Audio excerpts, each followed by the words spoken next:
नमस्कार, मैं दीप्ति फिर से आप सबों के बीच में आ गई हूँ। आज मैं एक ऐसे विषय के बारे में बात करूँगी जो श्रीमद् भागवत गीता में हम सब सुनते आए हैं। अभी तक मैंने पढ़ा नहीं है, लेकिन सुनते आए हैं कि क्या लेके आए हैं और क्या लेके जाएंगे। सही है, कुछ लेके नहीं आते हैं, लेकिन कुछ बनाते हैं।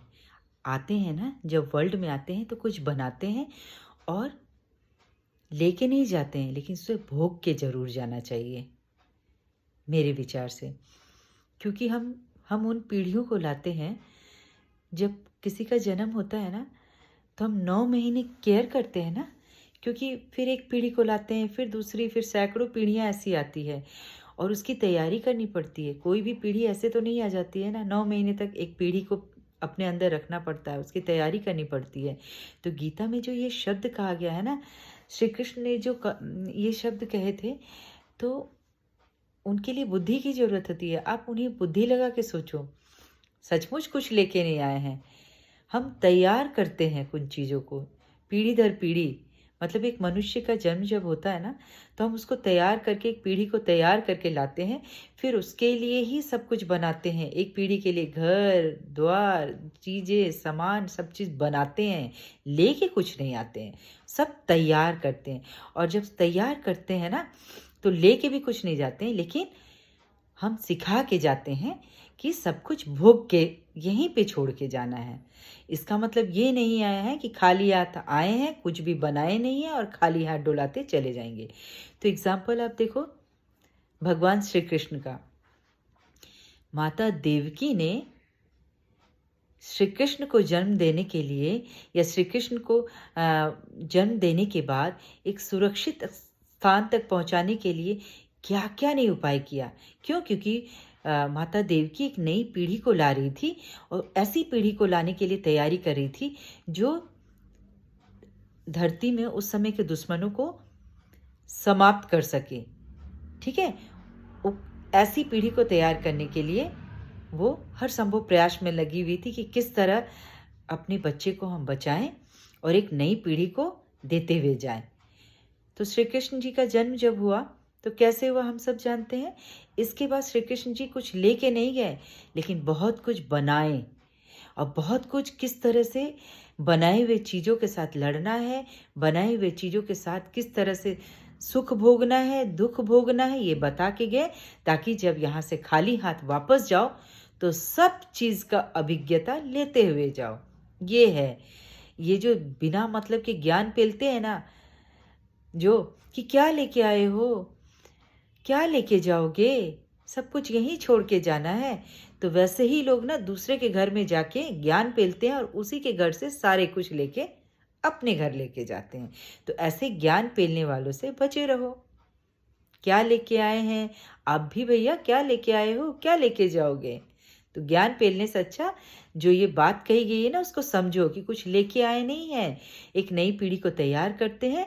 और उस पीढ़ी को वो क्या खाएगा, वो कहाँ रहेगा, वो कैसे सरवाइव करेगा, ये सब हम बनाते हैं। और जब हम बनाते हैं तो उसको कैसे भोगना है ये भी सिखाते हैं।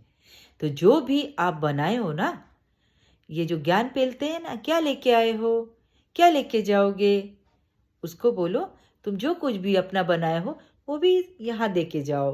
तुम तो कुछ लाए नहीं हो और तुम कुछ भोग भी नहीं सकते हो, तो सब कुछ यहाँ दे के जाओ और तुम ऐसे ही चले जाओ। तब देखिएगा कि उसका ज्ञान पेलने का क्या हालत होता है। तो सही बात है, हम कुछ लेके नहीं आए हैं, हम सब कुछ यहाँ बनाते हैं और सब कुछ को यहाँ भोगना सिखाते हैं, कैसे भोगते हैं और कैसे सरवाइव करते हैं, ये सीख के फिर हम सारे ज्ञान यहीं पे छोड़ के फिर वापस से चले जाते हैं कि फिर ईश्वर पता नहीं कब एक नए जन्म में हमें भेजे। तो ये है गीता का सार। ये नहीं है कि आए, दुनिया में आए, कुछ बनाए भी नहीं, कुछ भोगे भी नहीं और ऐसे ही भगवान की एक सुंदर कृति को बर्बाद करके चले गए। तो जो लोग ये ज्ञान पेलते हैं ना कि क्या लेके आए हैं, क्या लेके जाओगे, सही में भैया कुछ लेके आए नहीं है, सब कुछ बनाएंगे, फिर सब कुछ को भोगेंगे और फिर सब कुछ को जब भोगना, अपनी बनाई हुई चीज़ों को तो भोगेंगे ना भाई।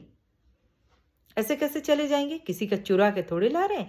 तो जो ज्ञान पेलते हैं, क्या लेके? तो सबसे पहले आप उन्हें बोलिए कि राइट, आप जो कुछ भी बनाए हो ना, चलिए मेरे घर में पहुंचा के जाइए और आप जब जाना चाहें चले जाइए, क्योंकि आपके लिए तो ये सबसे पहले आपको करना चाहिए।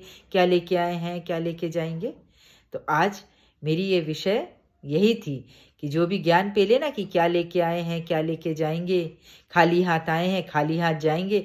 तो खाली हाथ आए हैं तो लाने वाला कौन है?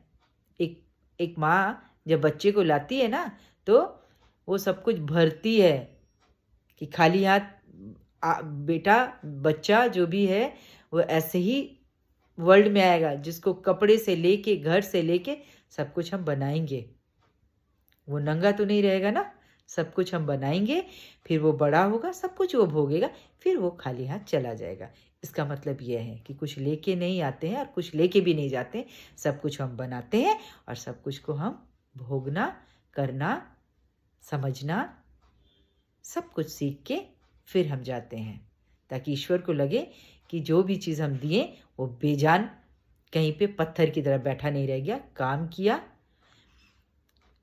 अपना कर्म किया, और जब उसकी मोक्ष की टाइम आई तब वो सब कुछ को प्रणाम किया और छोड़ के मेरे पास आ गया। इसका मतलब ये है। तो ज्ञान पेलने वालों को ढंग से समझाने का है। ठीक है? चलिए, नमस्कार।